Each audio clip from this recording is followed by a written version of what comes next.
This podcast is a quest for well-being, a quest for a meaningful life through the exploration of fundamental truth. Enlightening ideas, insights on physical, mental, and spiritual health. The inspiration is love. The aspiration is to awaken new ways of thinking that can lead us to a new way of being well. Welcome to Body, Mind, and Soul Healing Conversations.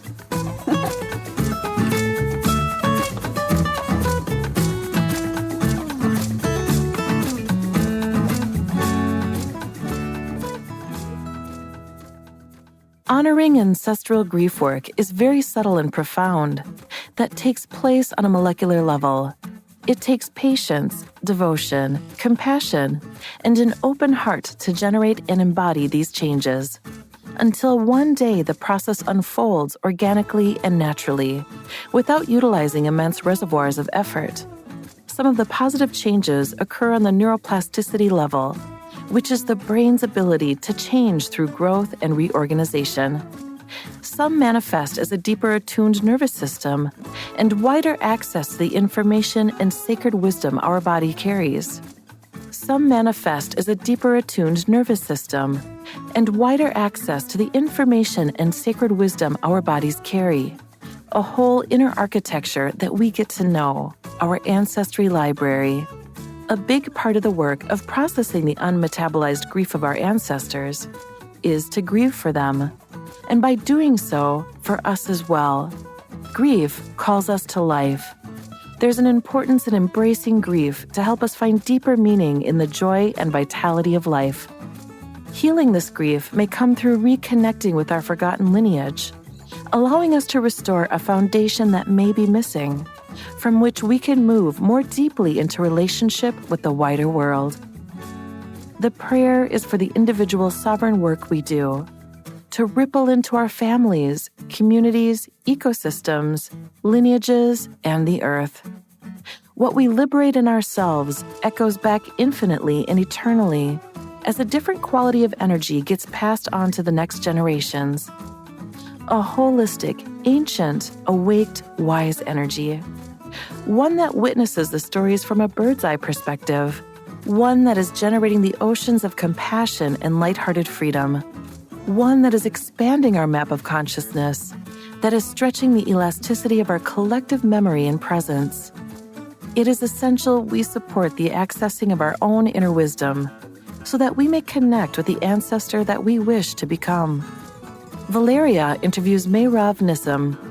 She is an open-hearted, warm, and experienced therapist and space holder. Her work is informed by a wide range of healing modalities to help you restore, balance, and bloom. The northern star of her work is the important role the mind-body connection plays in healing and growth. Her practice is the interweaving of psychotherapy, biointelligence, neurobiology, and indigenous wisdom.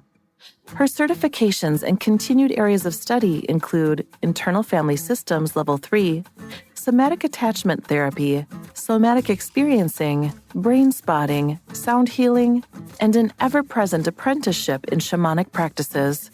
Mayrav views her work with clients as a shared, supportive, and compassionate reminder of ways to reconnect with their most authentic self while they integrate deep, sustainable change.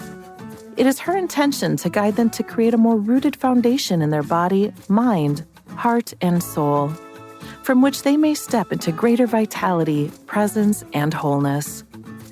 Mayrav honors the knowing that our individual healing work eternally ripples within our homes, families, lineages, and systems.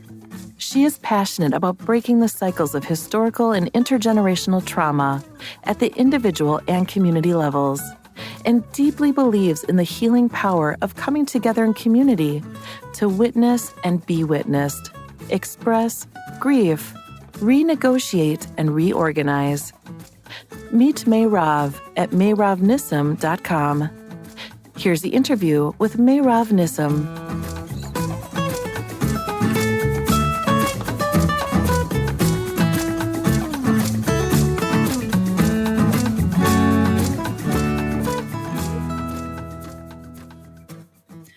In your own words, who is Mayrav Nissim? Who am I? Mm-hmm. Yeah, the many names which are calling us. Yeah, right. Knocking on our door. Love tells me I am everything.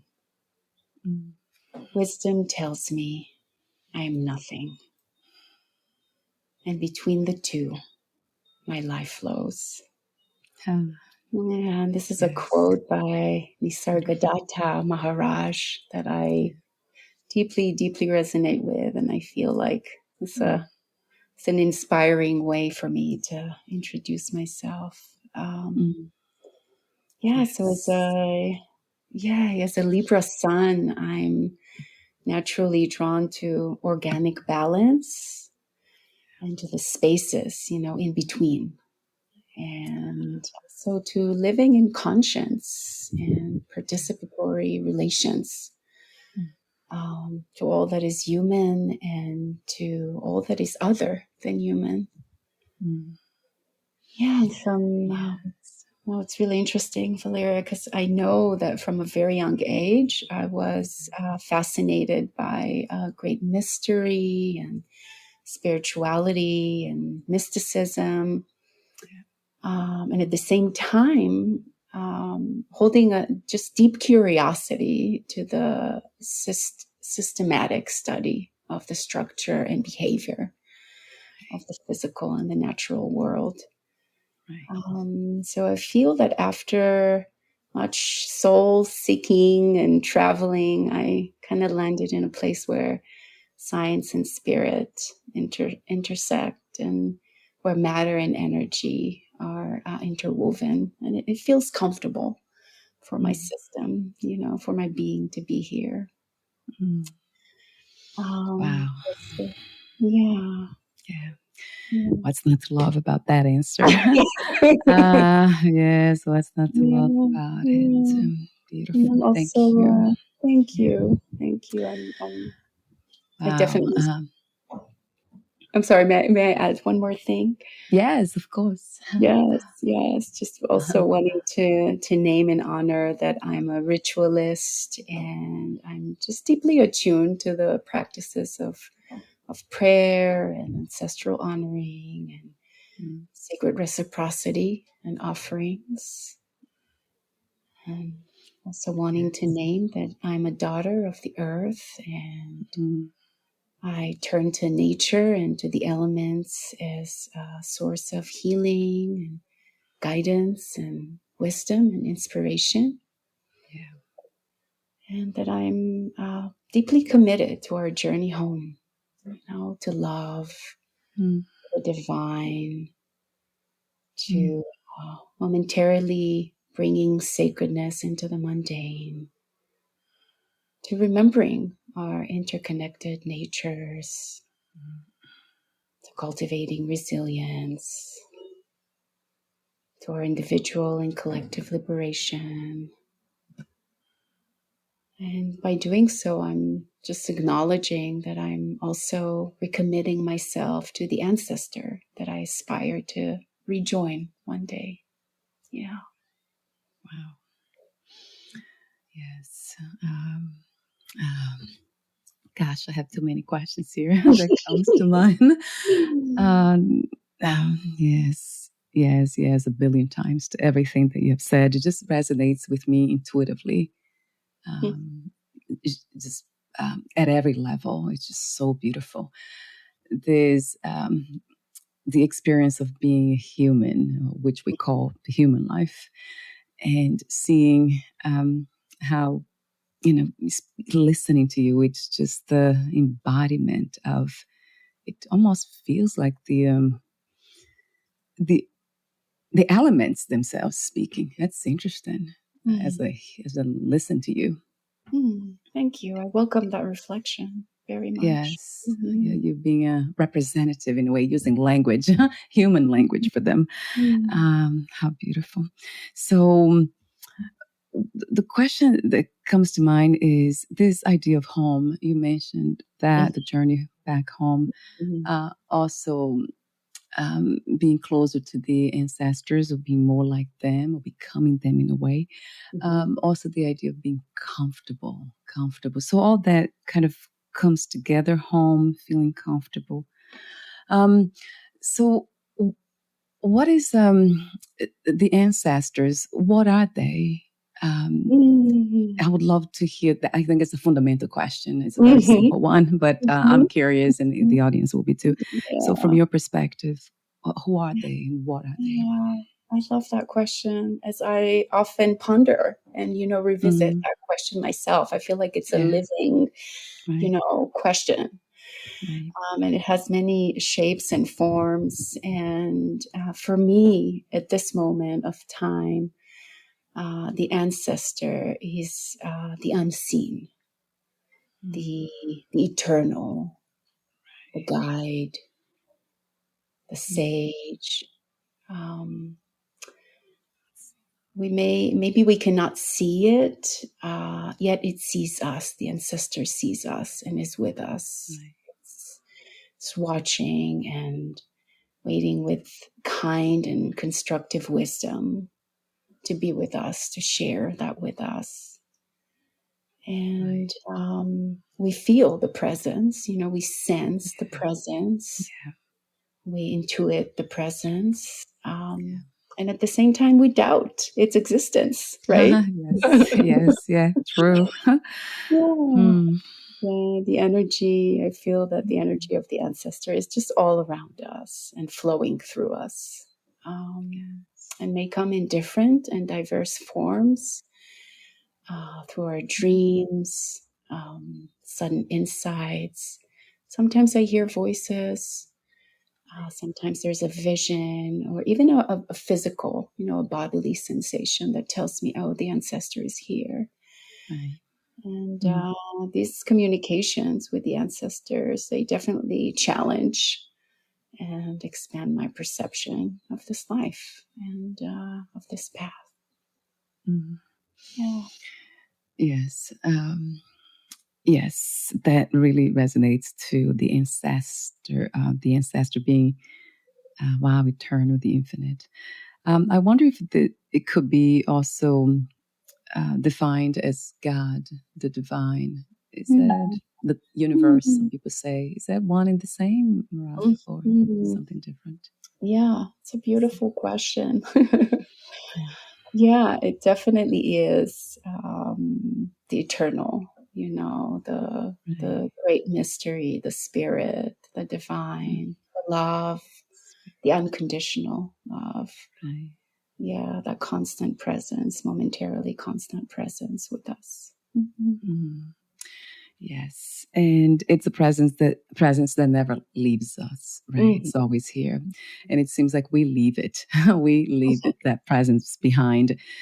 And do you wonder why it happens? Why do we doubt this powerful, timeless wisdom that it's always whispering?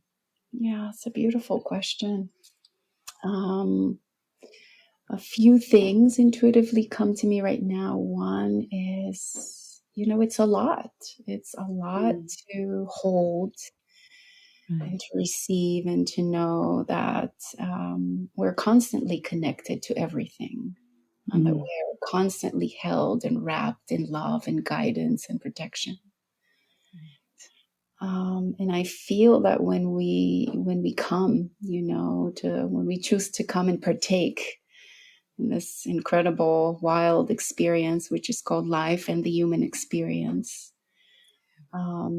we arrive very clean and connected slate. And, experiences happen and leave imprints and disconnections. And some of it could come from, the culture that we're brought up in, the family. And I feel that a lot of the un-metabolized ancestral grief that we're going to touch on today is partially, causing that doubt, that self-doubt, of maybe there is nothing beyond that. So yeah. Yes, yeah, it really resonates true to me. The metaphor of the clouds that block the sun, so that, and we are not able to really enjoy or see it, the light, because the clouds are in front of it, but it's always there. The sun's always there, and gosh, and that's now we are entering into the this realm of ancestral grief and honoring that. And I would love to ask you questions like the signs. You sent me some materials to read, and I noticed that you talk about the signs of unprocessed ancestral grief, and then what to do when you talk about, I believe it's like 3 layers. First layer, the second, and the third. I have them here. So yeah, that'll be the very the start with the dance today. What is within the topic? What are the signs when we are disconnected or living this ancestral grief in a way that's not serving us, the earth, or humanity as a whole? Yeah. Thank you for that question. And I'll try and answer that with incorporating. I really appreciate it that you noticed and paid attention to the many layers, the third, at least the 3 ones that I noted. So may we speak a little bit before that on what is ancestral grief, and then from that we can come to a point of where the disconnection is, or what the signs are that can tell us or indicate that there may be some disconnection there. Yes. So just really wanting to also start by honoring the knowing that we are just deeply connected to our ancestors, and that neither time, space, or matter can really separate us. And that the story that we share with our family begins even before our conception, because we know now that a female fetus develops all the eggs she will ever have before birth, right? And that was astonishing to me when I learned that, because it means that my grandmother, my mother, and the earliest traces of myself were all in the same body. So we were 3 generations, and we're sharing the same biological environment. Right. And it's fascinating, because science is also showing us that information from past generations, as well as feelings and emotions, are constantly being passed on in the umbilical circuit, from the mother's womb to the fetuses. So I'm thinking of myself and my own personal living experience, just thinking about all the stories that I know and that I heard, and all those that I intuitively know, and what imprints they have created, in my embodiment of a human creature in this lifetime. Yeah. And the first layer of ancestral grief work is really recognizing that there is grief that we carry in our bodies that is not related to our current living experience. And it's really grief that we carry from sorrows and trauma that is experienced by our ancestors that could not be grieved. And it got passed down in our DNA, in our belief systems, and in our emotional processes. So it is really un-metabolized aspects of our ancestors' lives that were handed over to us. And I just know that our bloodlines carry many, many stories of undigested losses. And I'm walking the world holding ancestral grief in my being, and even after many generations in the new life. And, these stories, these experiences were unable to openly be processed and grieved due to just life circumstances, systemic oppression, and hierarchies that are silencing any attempts to protest or to process that suffering. So our ancestors were not always able to experience grief and move through it as a result of their living experience, circumstances. Right. And for many of us, including myself, we were raised in homes where our parents were stuck in survival mode. And, when we're living hand to mouth each moment of every day, we cannot grieve. There's no bandwidth to grief. And grief becomes a privilege and a luxury that cannot be afforded. And so parents with un-metabolized losses and traumas and griefs were not able to be present for their children in ways that are developmentally supportive and conducive.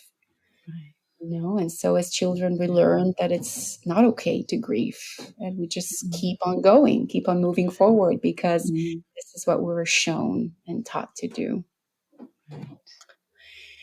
And the clues or the signs that you were asking of, I would say they start for me with feeling unsafe to experience and to share emotional pain. And to stuff down and push away these experiences. And just how emotions or uncomfortable or challenging emotions this day may be quickly dismissed or repressed. That's one sign. And another ways in which this unprocessed ancestral grief may manifest could be as sorrow, as suffering, as rage. Can also be experienced as just a lot of anger and even guilt in the present moment that we may experience. And it might also lead to shameful thoughts about ourselves and our identities that we're just unable to shake. It may also be an embodiment of sadness or anger or guilt in the body, right? Such as it can be abdominal pains, it can be neck and shoulder tightness, and it could be some heaviness around our chest area. We know now that our bodies are maps of our lives, right? And our stories imprinted in our embodied form. So, some of that grief may manifest and can show itself through bodily sensations. And some of it can also show up as fears that are related to our sense of safety, to insomnia. A lot of, I can speak just again, speaking from my own living experience, my work with sleep in the sleep world is definitely informed by my relationship with my ancestral grief. And also themes of self-worth, self-love, and a sense of belonging. Are different ways that this can show up. Everyone experiences ancestral grief differently.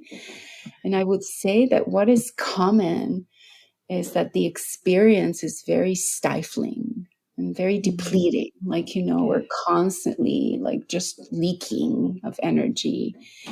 And there's some murkiness and a sense of disconnection that is attached to un-metabolized ancestral grief. Right. Gosh, yeah.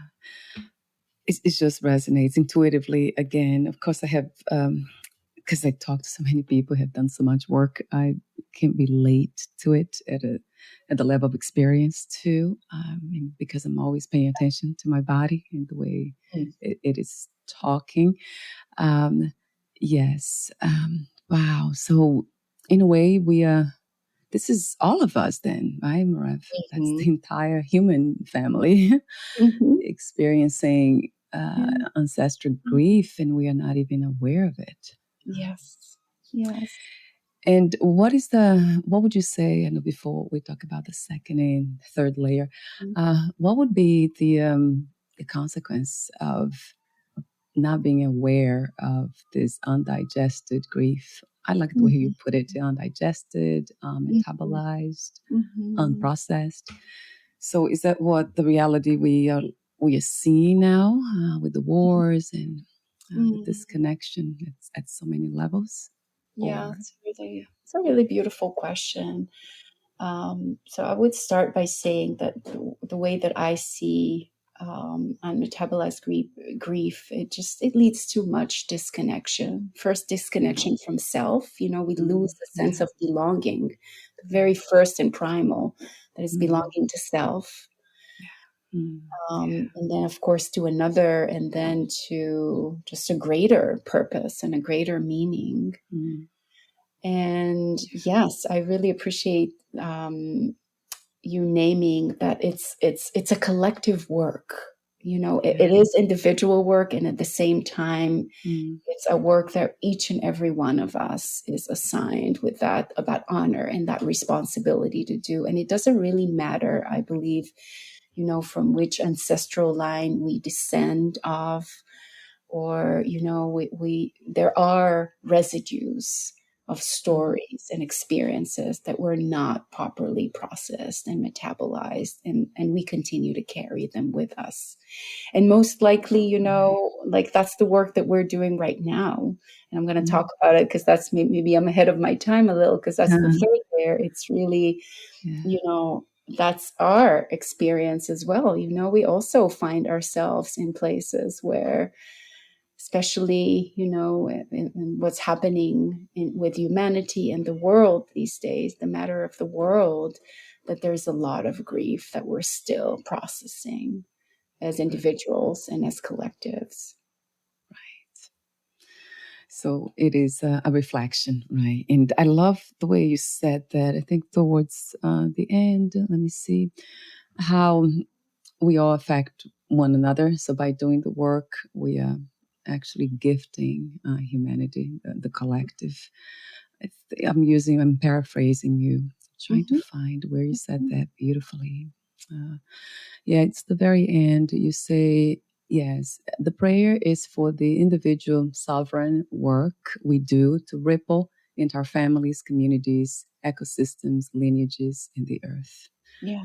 So that says a lot, because sometimes we feel like we're just too small.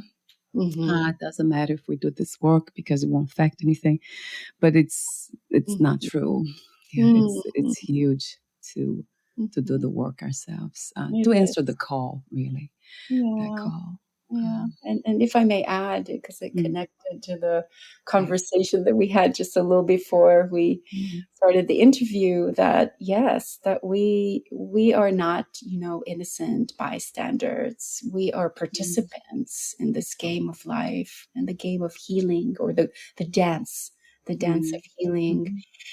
And God is in the small things. So when I do the work and I'm kind to my neighbor, and I greet my friend with a smile, and I'm being just very intentional and joyful of making my bed in the morning and making my breakfast, and, just being very present to any small or big interaction. And how I relate to these interactions in my lifetime, that really ripples and echoes, and that makes a huge difference. I was just trying to think of when was the last time that you just held space for someone in the most simple way, just meeting someone with a smile, with some kindness, bringing heaven on earth. That's what this work is about. Wow, I love that. Who wouldn't love that idea? Bringing heaven to earth. Yes. Yeah. And that is, I talked recently with somebody who used the type of language that I was not familiar with. He said, I think I asked him, how are you doing today? Like before the interview, I asked everyone, how are you feeling today? And then he said, I am on top of my game. And then that just made me very curious. Oh, on top of your game? So talk to me for a moment about that game. And then he said, is the game of coming from, he said, the world of fear, or coming from the world of love. So there are only two worlds we can inhabit. We cannot live in both at the same time. We need to kind of choose moment to moment, make that choice. And either come from the world of fear or love. And that's something that I have heard for so long. I don't know if you're familiar with A Course in Miracles. They talk about that a lot. It's a beautiful book. That just, again, intuitively just resonates true to me. That coming from a place of love, and that would be anything, the ideas, right? He mentioned the ideas from that world. That would be gratitude, joy, peace, helping others, having this sense of purpose, doing beautiful things or appreciating beautiful things, nature. So is that a language that you also use sometimes? Fear, love, as guiding principles? Oh, yes. I also believe there's deep resonance with your share and your reflection, and also believe that we need one to have the other. I don't know if that makes sense and if that resonates, but it's always, for me, it's this dance. It's just like how I started, that quote, between everything and nothing, and to hold them both together and to flow between the two. It's really welcoming and befriending fear, and knowing that the way towards love is holding, walking towards love with, embracing those fears as well. So, I definitely see them more than connected and interwoven, but could be even like different sides of the same coin. Wow. Yes, a billion times to that truth as well. Yes, of course. We talked about duality, right, before, and that's one of my greatest interests. For some reason, Mayrav, I have to tell you again. Of course, it keeps coming back to visit you. Isn't it funny? And I said I won't talk about it. Can't help it. Thank you. I love quotes. One of another favorite quotes is, "If she's your calling, she'll keep calling you." So, whatever is present for you and in your path will continue to knock on your door. That's what I believe. Me too. I mean, from experience, that's very much true.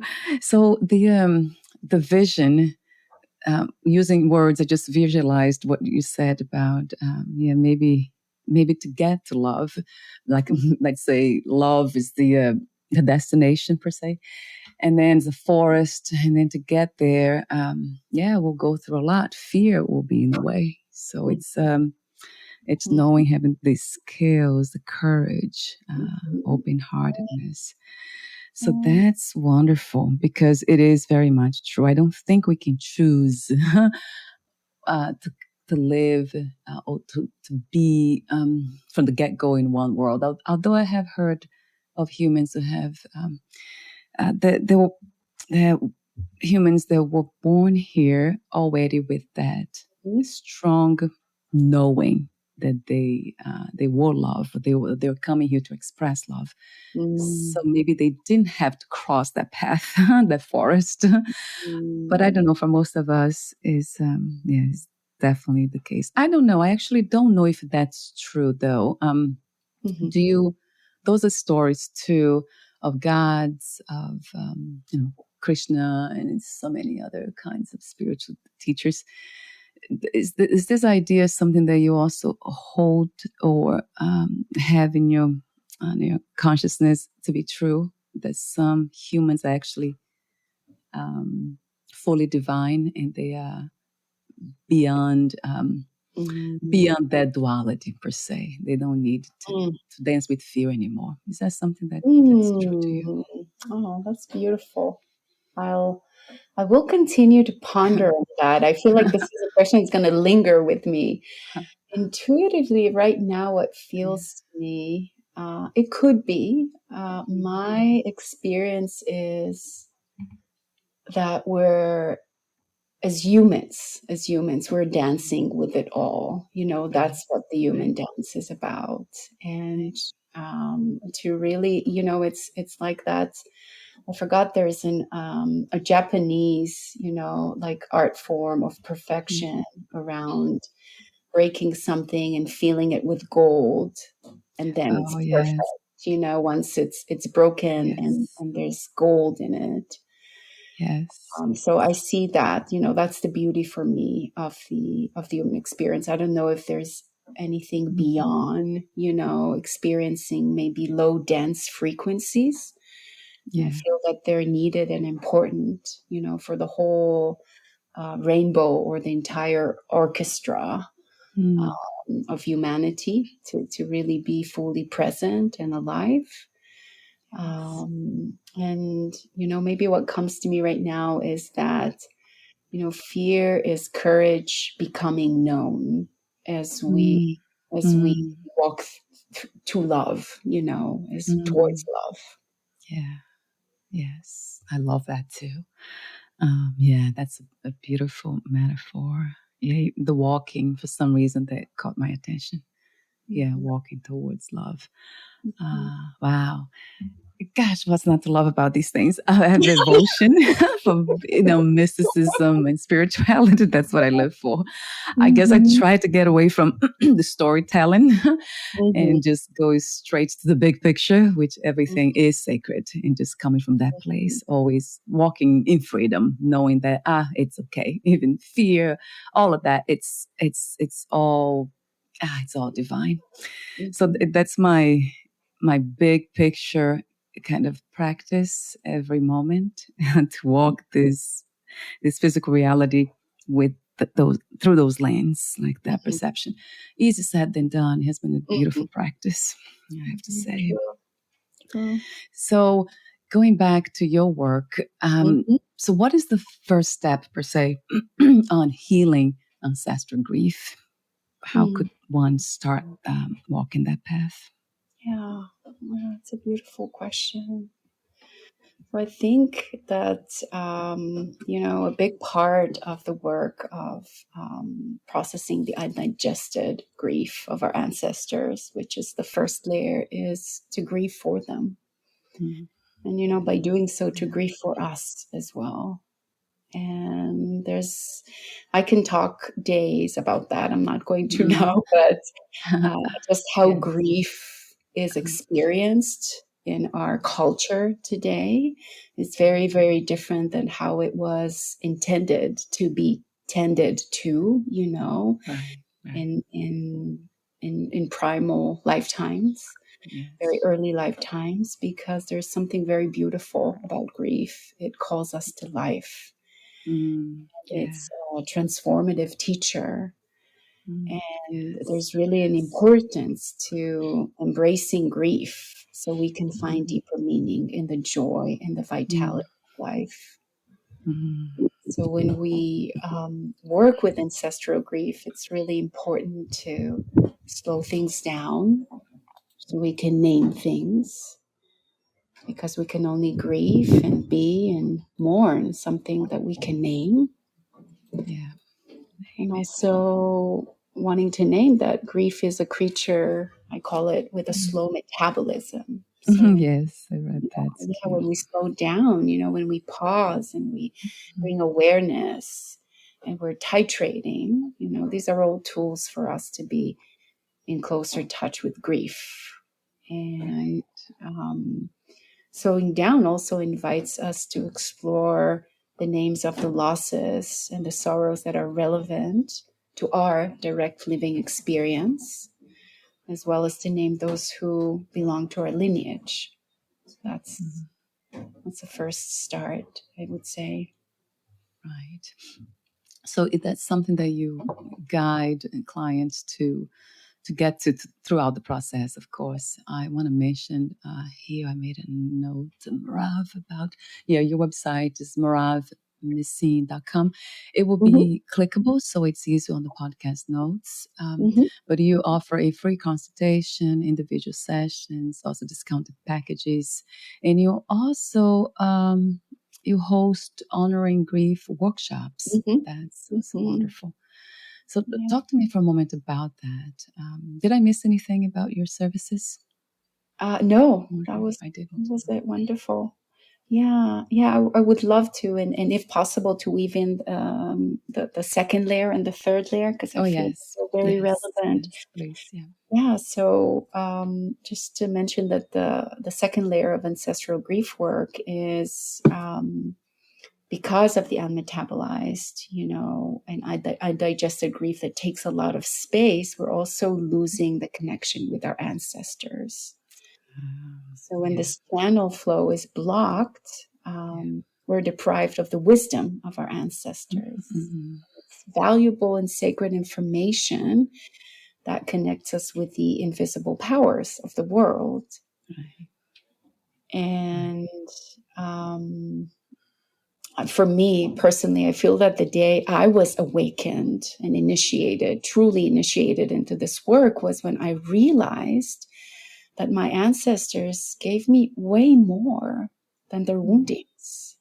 So when we're doing this work, we're reclaiming ancestral heritages, heirlooms, superpowers, and healing the ancestral grief may come through reconnecting with our forgotten lineages, and just really allowing us to restore a foundation that may be missing, that from which we can move more deeply into relationship with the wider world. So one of the things that I'm guiding people as we're walking through different gates of grief and experiencing grief and releasing, also to honor the valuable knowing that our ancestors are constantly gifting us life supporting and life affirming ancestral influences and wisdoms. Through talents and internal resources, and they have this wise and sagey way, right, of knowing things, this ancient intelligence and resilience that they hold. And when we discharge and release the unmetabolized grief that were passed on from our ancestors, that grief holds a very dense consistency in our bodies and in our hearts. And that dense essence is really filling up every cell of our being. So when we're releasing, when we're grieving properly, when we're revisiting the stories of our families and reorganizing, right, renegotiating and reorganizing from a place of sovereignty, we're freeing up a lot of space to receive those, channels of intelligence, that information.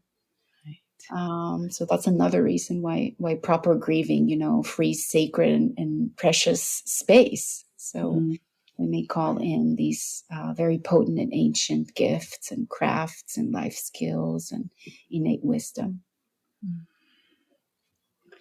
Yes, that's perhaps one of the reasons I always intentionally was trying to work with spirituality, the big picture again, but then healing kept coming back to me. And that's for 5 years, I've been working with lots of healers. And that's fascinating how I just realized how much healing's connected to spirituality. They're just, they're so close together. We can't really separate. I couldn't do that. And I think I tried. So Mayrav, thank you so much for all the generous information that you've been, and knowledge, really. This is wisdom, timeless wisdom to me, and very important knowledge to have for those who are ready to hear this, to listen, and to do the work. But what would, the question that comes to mind is, what would a human life look like when it has healed those ancestral grief?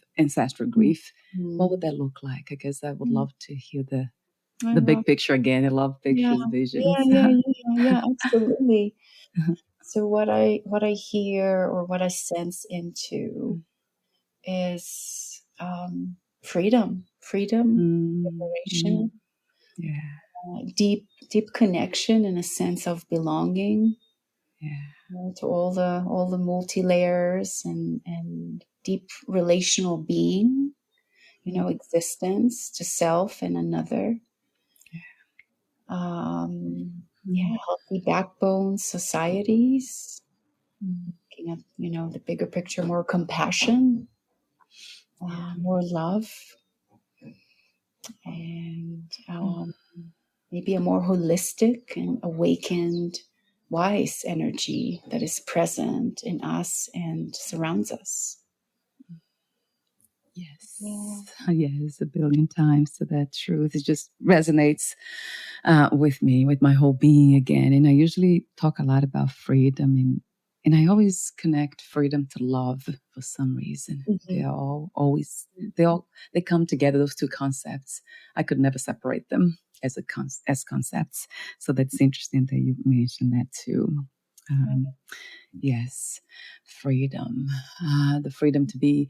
And the platform that I have here, I was inspired by this idea because after having so many amazing conversations, healing conversations with so many people, I opened up this platform titled "The Freedom to Feel." That was a guided kind of title, and it had to be called that, the freedom to feel, and then expanded to the freedom to be, and now it's just tapping more into freedom itself that we are. So I go to sleep and wake up with that image, with that idea of tapping more in being freedom. And it feels amazing when we get to do that for a moment. That might be because there's a lot of more healing to do, the layers. It's when I was reading your materials and I came across the layers. That's also fascinating how many layers of healing they are. So always one after another. We tap into one, or we think we have healed one layer, and then another one shows up. And it just keeps going. It's amazing. I mean, it's playful in a way. I don't know, but I do find it not at all the time, of course. The hardest, I think, is with my husband. That's the hardest one for everything. Everything else and everyone else, it's easier. But then when it comes to him, then there's this resistance of opening up and being more coming from that freedom. That's fascinating to relationships, how much they teach us. They're our biggest mirrors, our biggest catalysts, our invitations for transformation. It's true. Yeah, gosh, yeah, tough teachers, I call them. Those are really tough ones. Yes, they're our biggest teachers. Yes. Gosh, I always wished for gentle ones, but it has not worked for me. I got some really, really tough ones throughout my life. Well, here we are. So I guess they have done their work. That's for sure. Well, they're still doing their work. So I wanted to, before I ask you my ending questions, I want to mention something that I really love too, that you write. Gosh, I love this.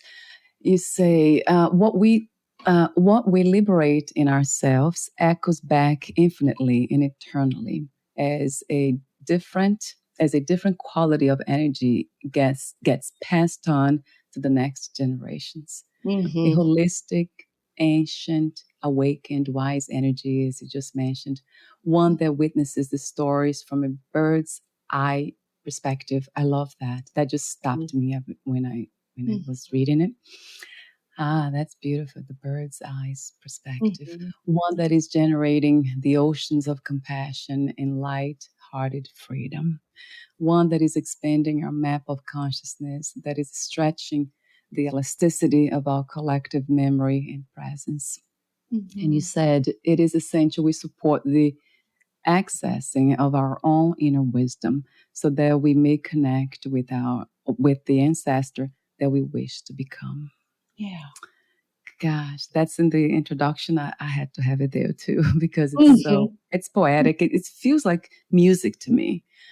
Guided meditation, really. Yeah, thank you for naming that. Yeah, I always felt like I have the heart of a poet. So it was really good to be seen by you. Thank you so much.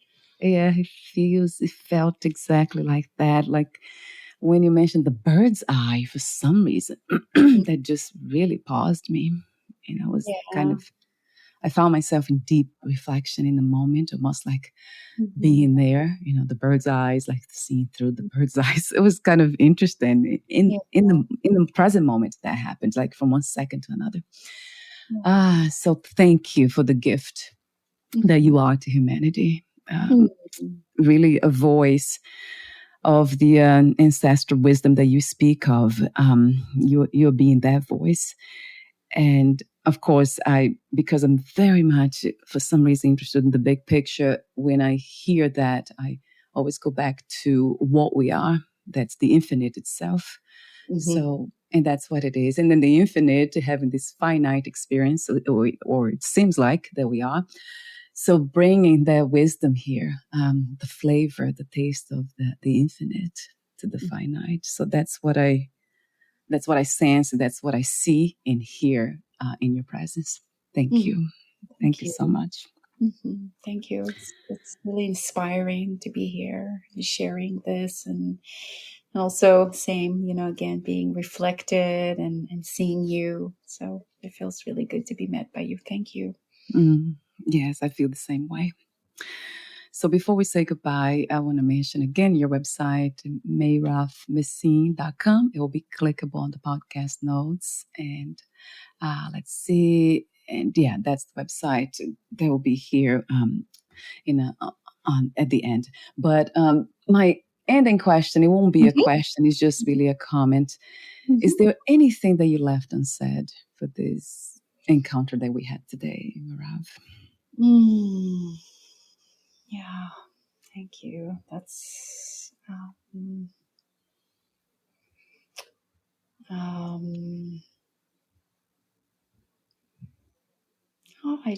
maybe just to say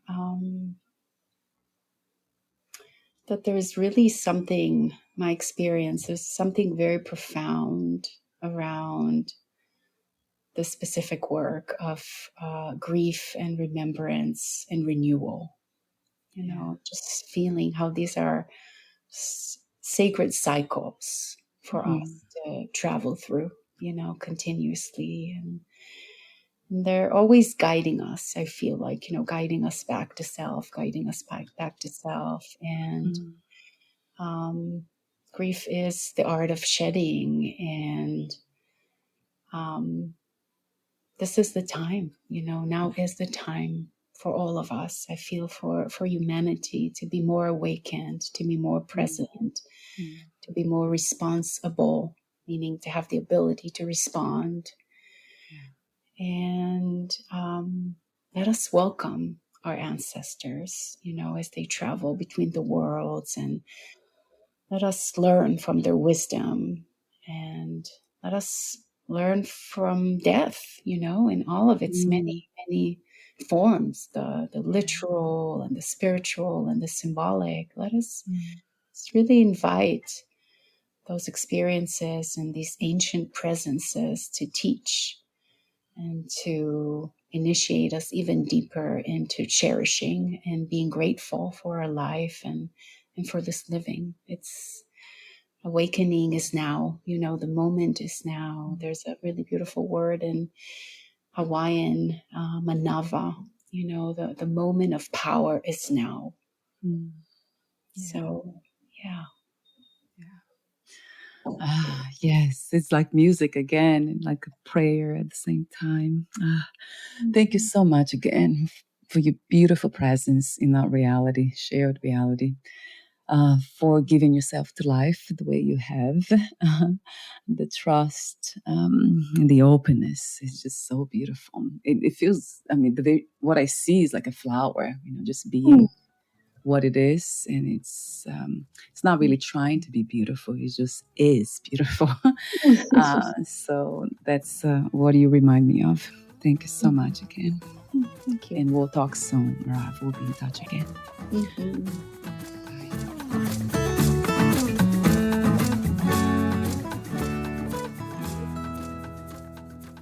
Thank you for listening. To learn more about Mayrav Nissim and her work, please visit mayravnissim.com.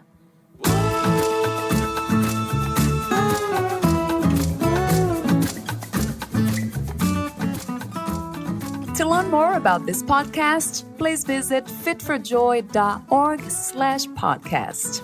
Thank you again for listening, and bye for now.